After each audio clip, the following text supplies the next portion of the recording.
because they require oxygen, or else they're going to die.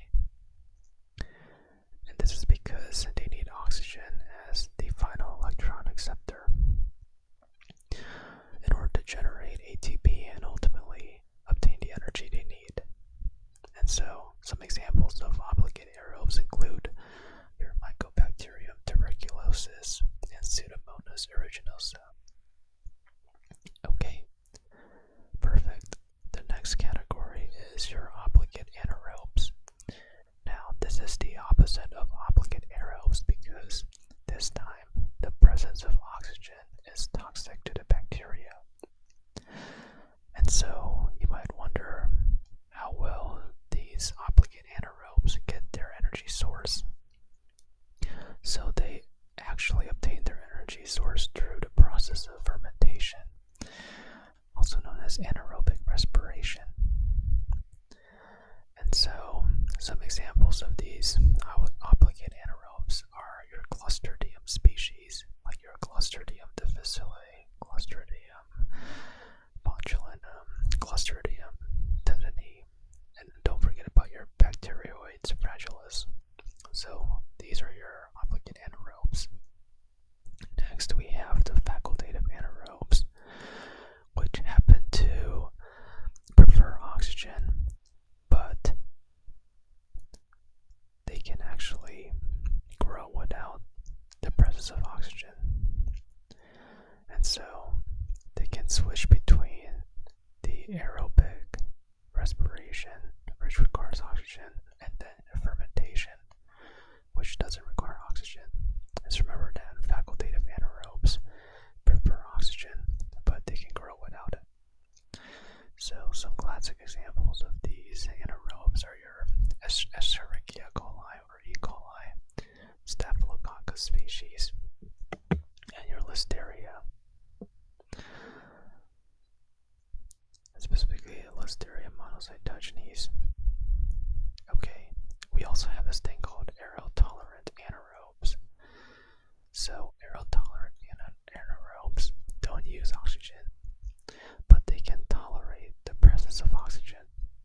Yeah, that's why they are aerotolerant, that they can tolerate oxygen, although they prefer not to use oxygen.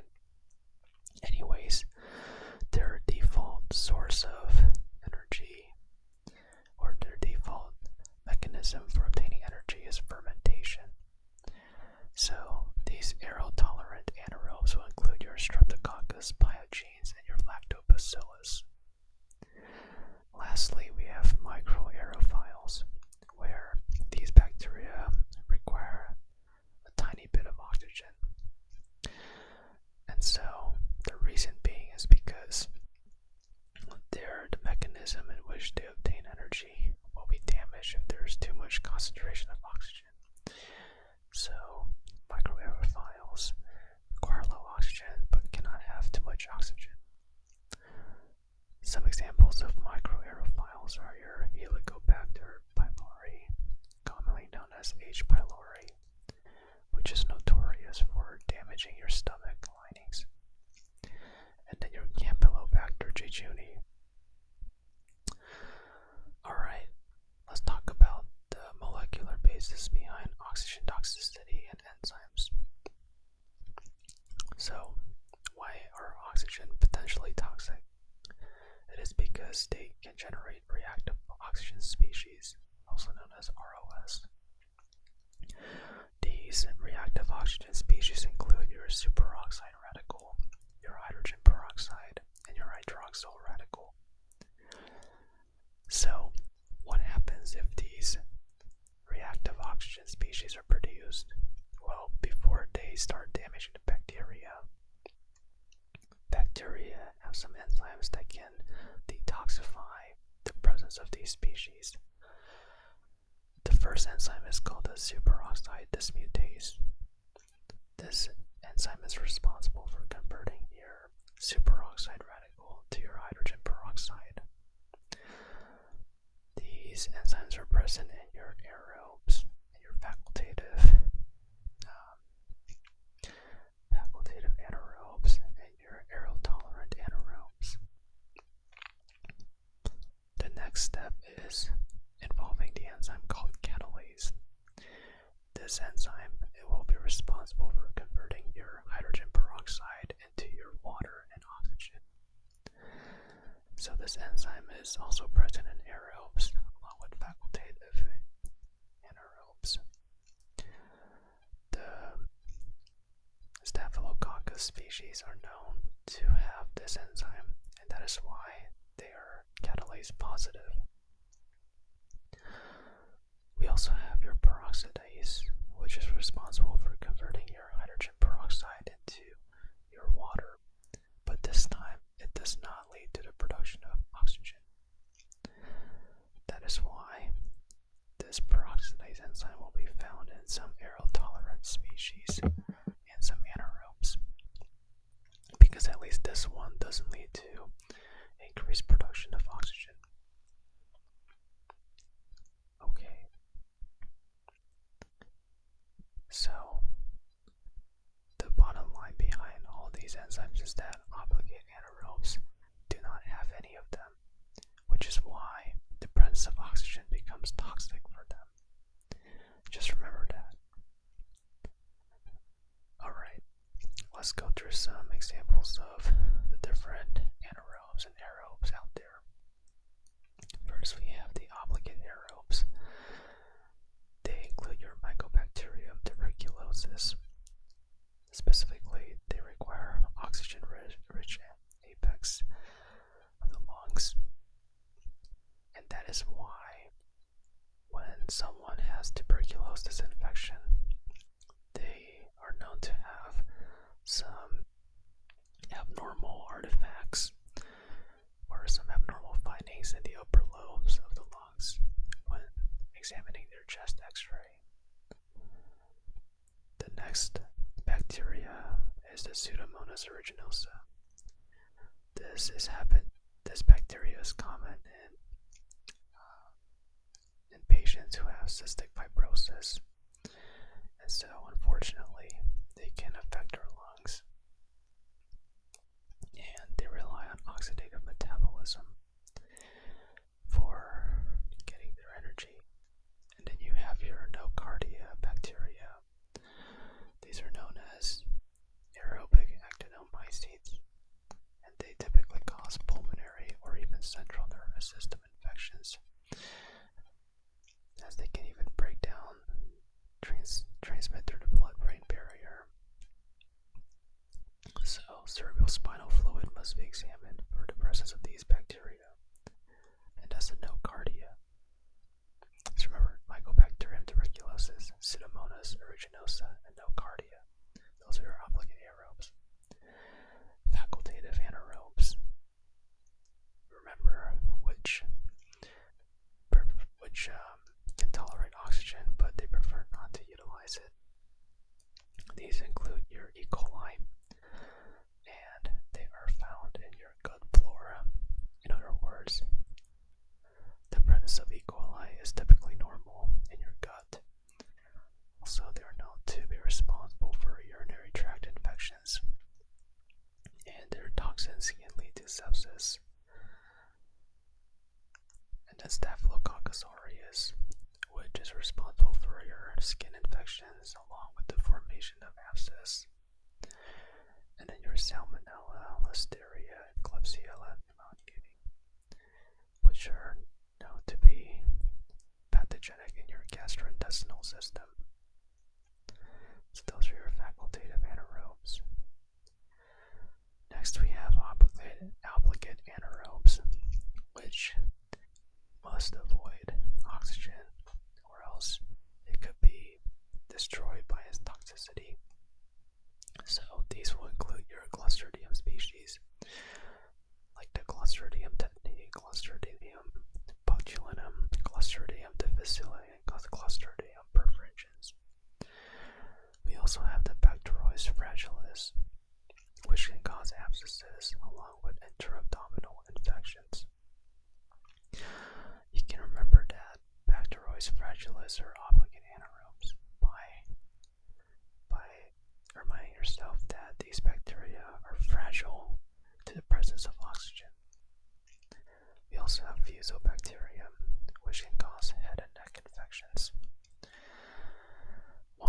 sign is the Lemire syndrome. And then we also have aerotolerant anaerobes.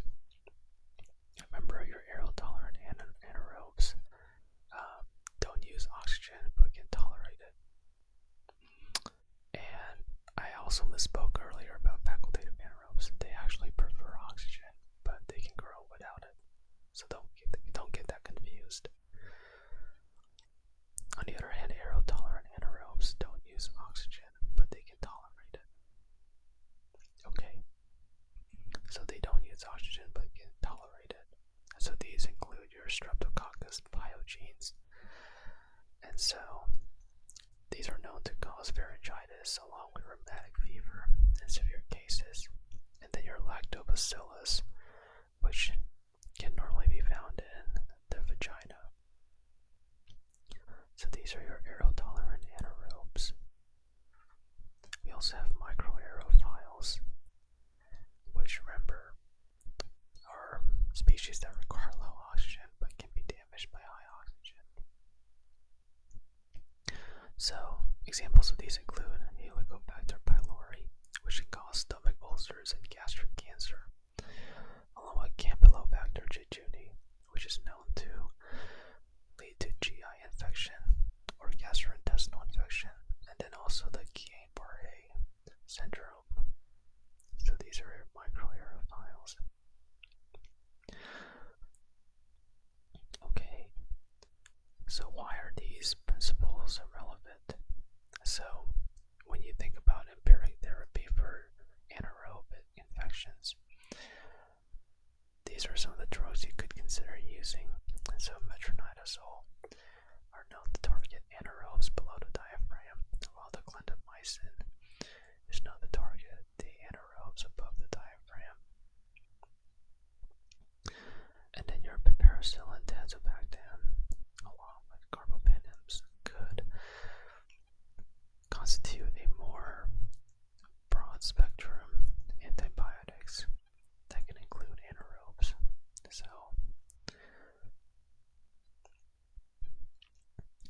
it is important to conduct a sensitivity test or susceptibility test for any potential bacteria when deciding which medications to use. And then basically the takeaway point is that piperacillin and tazobactam, along with carbapenems, they're useful for treating anaerobes when you need a broad spectrum agent. And then if the anaerobes tend to be found below the diaphragm, consider using metronidazole. And then if they're above the diaphragm, consider using clindamycin. And then in order to tell that the infection is from an anaerobic pathogen or bacteria, watch out for foul-smelling presence. They can produce gas, like gas gangrene. This is especially characteristic of the Clostridium perfringens, as we mentioned earlier. They can be polymicrobial in terms of the type of infection. And these anaerobic infections can be found in abscesses and necrotic tissue where oxygen supply is minimal to none. And then when culturing these anaerobes, you need to establish special conditions, like making sure you're using an anaerobic jar or chambers to wipe out the oxygen. Ultimately, these are difficult to culture, and so clinical diagnosis is important, or advanced molecular methods. So in summary, obligate aerobes need oxygen to survive.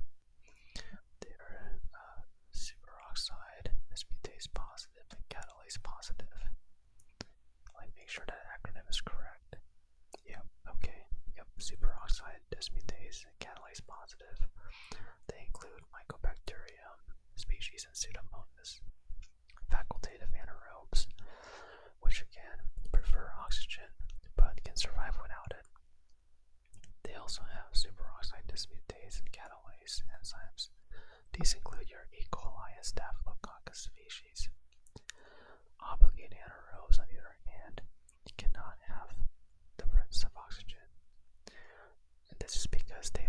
superoxide dismutase and catalase enzymes. And so examples of these include your Clostridium species and your Bacteroid species. Aerotolerant anaerobes. They are able to tolerate oxygen, but prefer not to have them around, and this is because they lack the catalase enzyme, although they happen to have the superoxide dismutase enzyme. So your Streptococcus pyogenes will be an example of this. And then your microaerophile, which thrive in low oxygen concentration, but can sometimes be killed in high oxygen concentrations.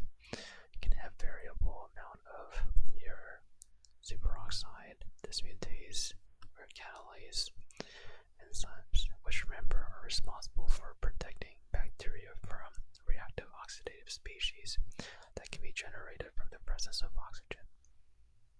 So, once again, the H. pylori and the Campylobacter are known to be your classic microaerophiles. And last but not least, here are some helpful mnemonics for you to consider when memorizing the obligate aerobes and anaerobes out there.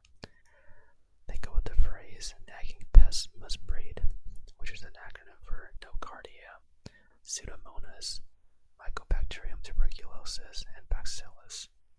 They can help you to remember that these species are your obligate aerobes.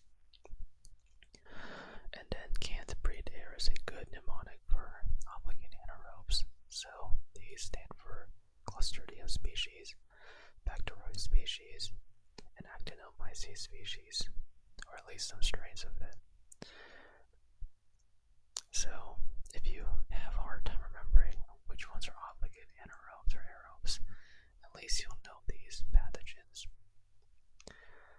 Alright, so that is it for today's video. I hope you found that to be somewhat helpful.